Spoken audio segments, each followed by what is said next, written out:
हमारे इतिहास के पन्नों में कितने ही साम्राज्यों के उत्थान और पतन की घटनाएं तथा वीर गाथाएं अंकित हैं, जिनके साक्षी रहे हैं अतीत के दस्तावेज, ये दुर्ग, महल, समाधियां, छतरियां अपने अवशेषों में अतीत को संजोए हुए।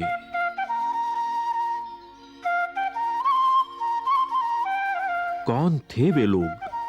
कैसा था उस समय का जीवन? यह जानने के लिए आइए पलटें अतीत के पन्नों को। 15वीं शताब्दी का समय। भारत में अनेक छोटे बड़े राज्य थे। उनमें से एक था मेवाड़। मेवाड़, जो उस समय राजपूताना के एक प्रमुख राज्य के रूप में उभरा था। यह वह काल था जब भारत में मुगलों का शासन बढ़ता चला जा रहा था। अनेक राज्य मुगलों की अधीनता स्वीकार कर चुके थे। इधर उत्तर भारत में राजपूत एक प्रमुख शक्ति थे। मेवाड़ पर सिसोदिया वंश के राजपूतों का शासन था, जिनका मुगलों के साथ बराबर विरोध बना रहता था।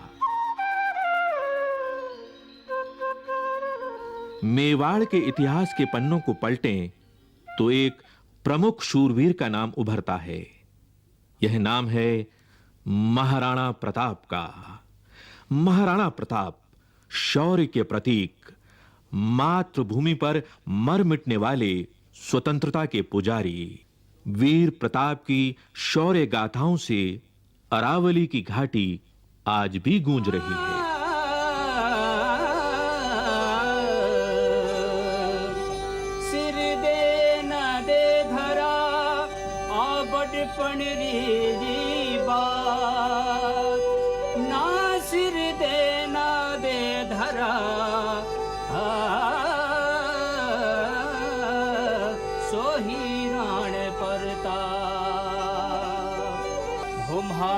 मेवाड़ी सिरदार नील घोड़ारा अश्वार राणा, सुने तो जय जय रे मारा।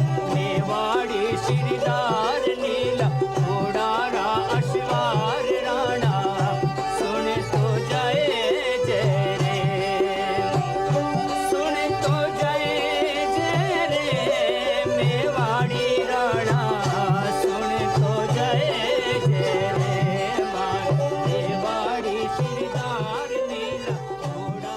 मेवाड़ के दो प्रमुख किले हैं, कुंभलगढ़ और चित्तौड़गढ़।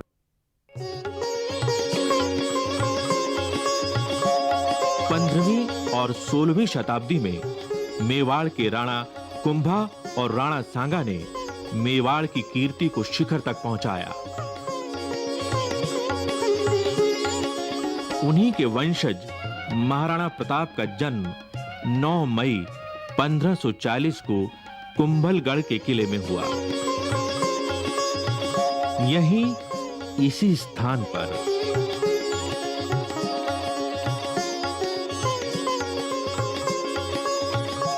कुंभलगढ़ के तत्कालीन महाराणा उदय सिंह और महारानी जयवंती बाई का पुत्र प्रताप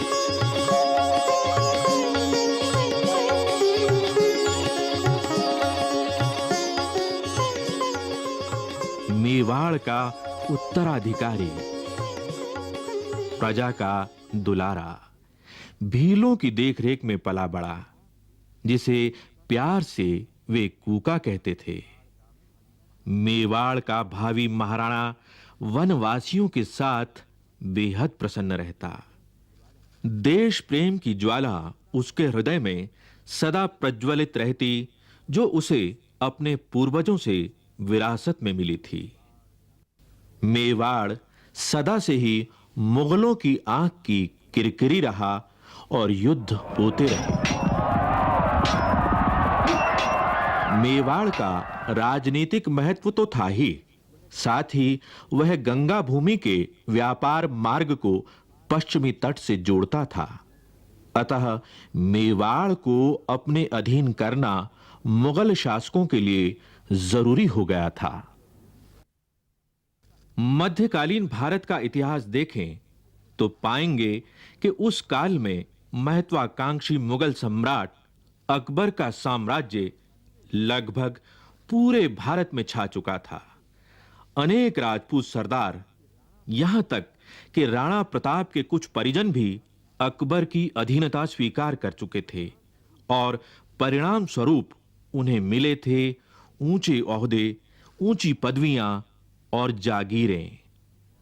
पर राणा प्रताप अकबर जैसे महापराक्रमी सम्राट के सामने नहीं झुके। कहा जाता है कि 28 फरवरी सन 1572 को होली के दिन प्रताप का गोगुंदा के किले में राज्याभिषेक हुआ।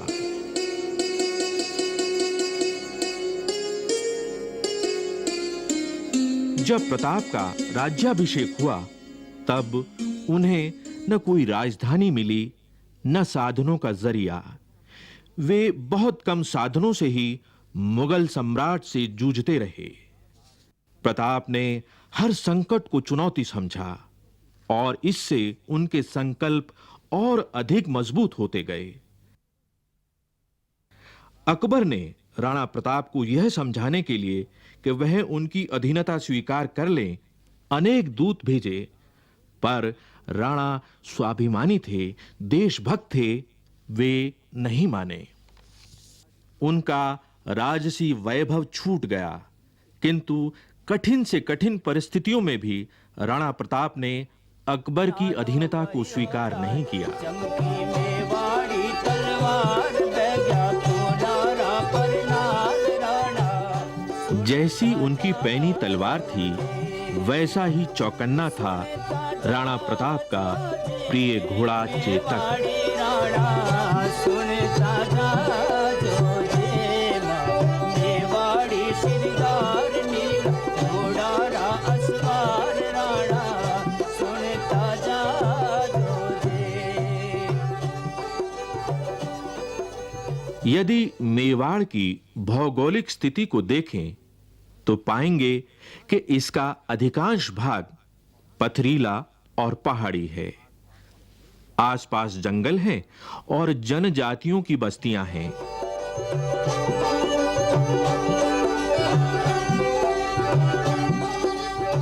राणा प्रताप ने जनजातियों के रणबांकुरों को अपने साथ लिया और युद्ध की तैयारियां करते रहे।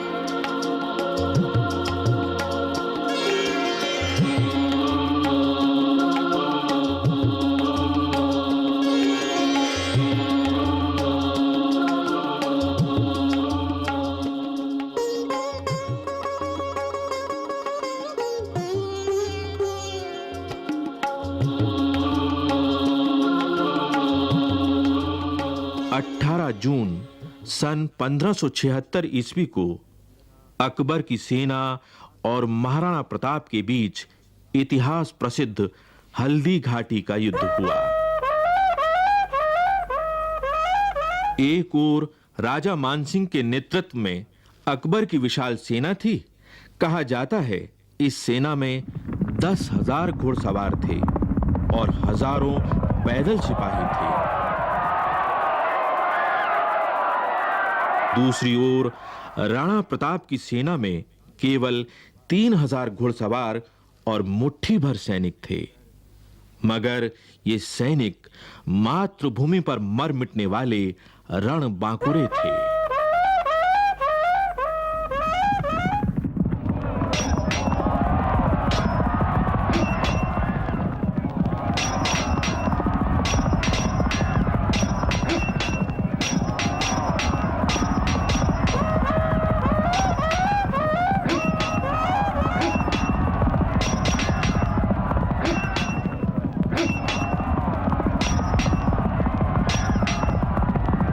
यही वह विश्व प्रसिद्ध हल्दी घाटी है जहाँ से होकर प्रताप की सेनाओं ने इस घाटी को पार करके उस पार खमनोर के समीप खड़ी मुगल सेनाओं से संघर्ष किया था। इस घाटी की विशेषता यह है कि इस घाटी के जो मिट्टी है उसका रंग पीलापन लिए हुए है, इसीलिए हल्दी के समान रंग वाली मिट्टी का होने के कारण इसको हल्दी घाटी कहा जाता है। ये बहुत ही तंग दर्रा है जिसमें से होकर प्रताप की सेनाओं ने आगे बढ़ करके मुगलों की सेनाओं का विरोध किया था। ये रक्त तलाई है। रक्त तलाई का अर्थ है कि जहाँ पर खून की तलाई भर गई थी, खून का तालाब बन गया था। आपको विदित है कि इस ओर हल्दी घाटी है। हल्दी घाटी का जो मुंह है वो लगभग यहाँ से 1.5 किलोमीटर दूर है। इसी तरफ बाईं ओर मुगलों की सेनाओं का पड़ाव था। ये जिस ओर आप अभी ये बम्बूल के पेड़ हैं, इन पेड़ों के पीछे उस ज़माने में केवल सीधा मैदान था और उस मैदान की जो सीमा है वो आगे बनास नदी से मिलती है। जो मुगलों की जो सेनाएं थी वो उस बनास नदी के किनारे से इस प्रदेश से, इस भाग से बढ़ती बढ़ती इस स्थान तक आई थी। मुगलों की सेनाएं हल्दी घाटी के मुंह तक पहुंची थी। प्रताप की सेनाओं ने उनको खदेड़ते खदेड़ते लगभग 1.5 किलोमीटर तक यहाँ ले आए। यही वह स्थान है जहाँ पर मुगल सेना के सेनापति मान सिंह के हाथी पर प्रताप ने अपने घोड़े पर छलांग लगाई थी, और यही वह स्थल है जहाँ पर चेटक का पिछला पैर हाथी की सूंड में बंधी तलवार के कारण कट गया था। यही वह स्थल है जहाँ पर हकीम खां सूर ने प्रताप को सलाह दी थी कि वो पीछे लौट जाए क्योंकि उसके प्राण संकट में थे। यही वह स्थान है जहाँ पर इसके साथ चलने वाले वीरों ने अपना बलिदान दिया था। झालामान ने अपने सर पर छत्र रख करके ये कहना प्रारंभ किया कि महाराणा प्रताप मैं हूँ, और इस प्रकार भयंकर अंतिम युद्ध की जो परिणति है वो यहाँ पर खून की सरिता के रूप में हुई थी। यहाँ पर एक वीर विशेष का भी मैं नाम लेना चाहूँगा, वीरवर पूंजा, जिसके कि साथी लोग इन पहाड़ियों के अंदर, पीछे की ओर की पहाड़ियों के अंदर थे। उन्होंने पीछे से पत्थर बरसाने प्रारंभ किए थे, और यहाँ पर एक वीर जो कि इस ओर इस छतरी की तरफ मैं इशारा कर रहा हूँ, ये राम सिंह तंवर की है, जो ग्वालियर का महाराजा था और वो भी इस लड़ाई में अपने पुत्रों के साथ मौजूद था और यहाँ पर अब लड़ता हुआ मारा गया। और ये वह मध्य स्थल था जहाँ पर भयंकर युद्ध हुआ। यहाँ पर लाशें पट गई और चारों ओर से घमासान होने लगा। हल्दी घाटी का युद्ध एक दिन में ही समाप्त हो गया। राणा प्रताप के हाथ से गोगुंदा का किला और कुंभलगढ़ निकल गया, लेकिन प्रताप का मस्तक नहीं झुका। हल्दी घाटी युद्ध समाप्त हो जाने पर भी महाराणा प्रताप का संघर्ष जीवन भर चलता रहा। पराजित हो जाने पर भी अरावली की घाटी गूंज उठी प्रताप की कीर्ति और पराक्रम की गाथा से। प्रताप की यशोगाथा मेवाड़ तक ही सीमित नहीं रही, बल्कि समूचे देश में फैल गई।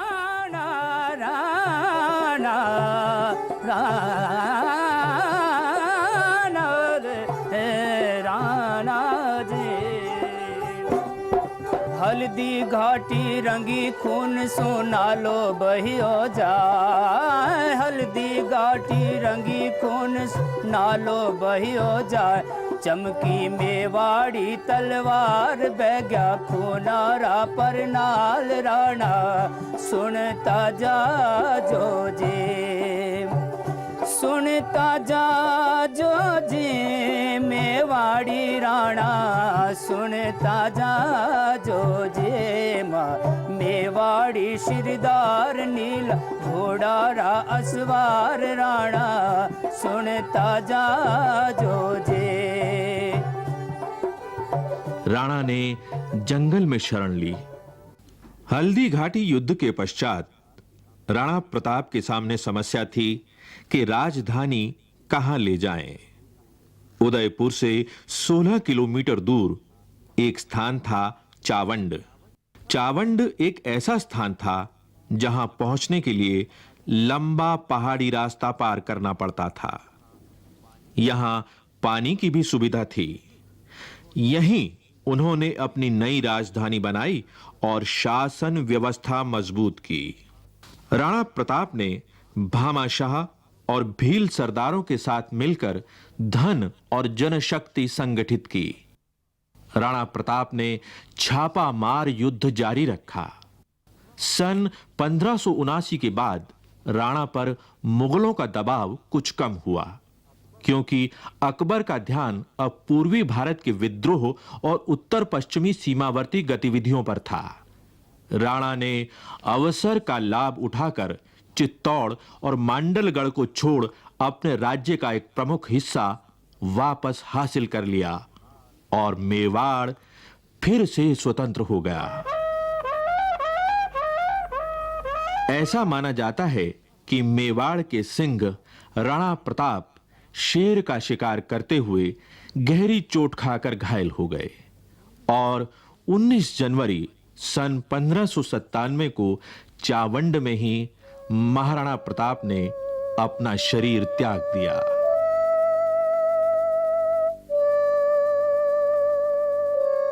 महाराणा प्रताप ने ऐसे ऊंचे आदर्शों को स्थापित किया जो देश और काल की सीमा से परे मातृभूमि प्रेम और स्वाभिमान को निरंतर प्रेरणा देता रहा है और देता रहेगा।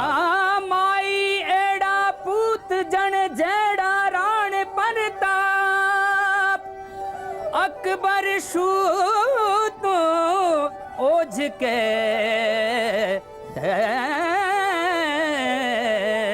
जान शिराण साहब हमारा मेवाड़ी सिरदार लील घोड़ेरा अश्वार राणा सुन तो जाए जो जे मारा मेवाड़ी सिरदार नीला घोड़ेरा अश्वार राणा सुनता जाए जो जी सुनता जा जो जी मेवाड़ी राणा सुनता जा।